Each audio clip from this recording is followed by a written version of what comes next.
Dan soalan yang terakhir sekali, apa yang Encik Tarma harapkan dalam proses pilihan raya umum yang akan datang, terutamanya bagi golongan muda sendirilah? Okey, so apa yang saya harapkan, so sudah tentu saya harapkan bahawa umur mengundi akan diturunkan pada dari 21 tahun kepada 18 tahun. Pertama, kedua, saya mengharapkan undi secara automatik akan dijalankan. Ketiga, saya rasa sistem live update ni adalah sesuatu yang bagus, sesuatu yang patut diimplementasikan.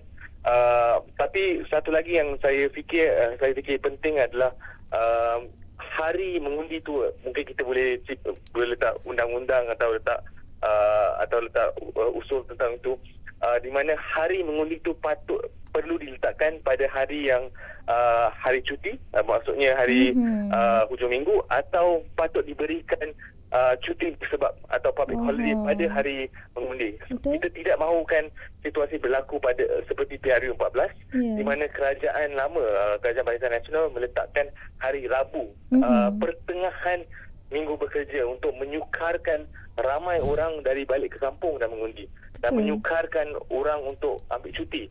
Dan benda macam tu adalah sesuatu yang buruk. So kita patut ada undang-undang untuk elakkan dari benda tu dari berlaku.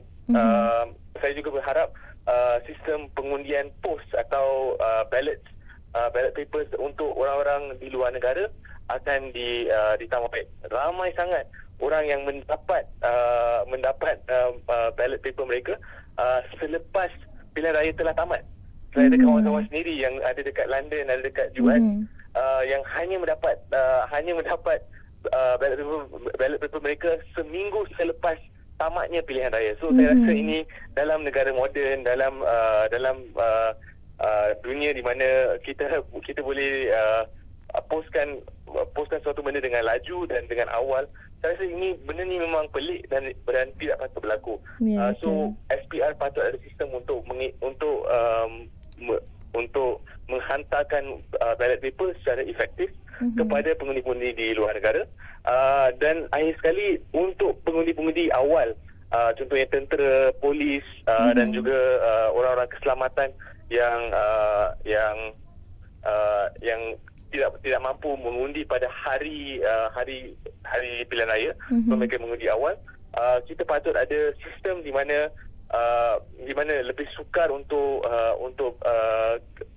pengundian mereka dikesan, dan SPR perlu mengesyorkan bahawa undi mereka adalah samad dan mereka tidak ada risiko untuk hilang pekerjaan atau di-expose untuk mengundi pembangkang. So perkara ini adalah satu isu yang pernah berlaku dalam kerajaan lama, di mana ahli-ahli polis atau askar di-threaten atau diugut, di mana superiors mereka atau pegawai atasan mereka memberitahu bahawa kita mampu melihat kita mampu trace siapa yang mengundi untuk membangkang, benda macam tu. So kita patut SPR patut memberi pengesuaran tentang keselamatan dan confidentiality of their vote. So saya rasa beberapa benda itu adalah benda-benda yang saya harapkan yang mampu diimplementasi untuk PRU 15. Okey, itu sahaja Encik Tarma. Terima kasih sebab meluangkan masa bersama My Campus Radio. Terima kasih banyak. Tak ada masalah. Thank you. Thank you. So itu dia pendapat ataupun suara-suara yang diketengahkan, pendapat-pendapat yang diketengahkan oleh Director Undi 18 Malaysia, iaitu Encik Tarma.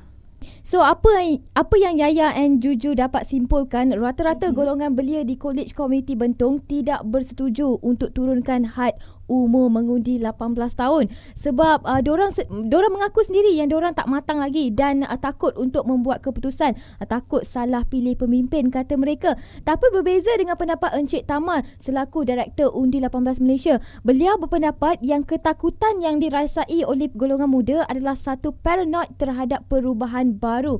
Betul juga tu Juju, sebab golongan muda dah biasa dengan kerajaan lama, ditakut yang lama. So bila keadaan berubah, mereka jadi takut lah. Dan beliau juga menambah yang golongan belia mencipta sendiri mentaliti yang negatif sedangkan realitinya berbeza. Betul tu ya. Dan pelajar-pelajar Kolej Komuniti Bentong berharaplah yang pada proses pilihan raya umum yang akan datang lebih smooth, lebih telus, dan mereka mengharapkan agar proses itu dimodernkan seperti macam kalau kita sekarang tengok guna sistem yang manual, dan mereka mengharapkan lebih canggih lah untuk proses pilihan raya umum yang akan datang. Kalau kita tengok sendiri dengan adanya kerajaan baru, mereka mengharapkan lebih lagi, pelajar-pelajar ni mengharapkan lebih lagi kepada kerajaan baru ini.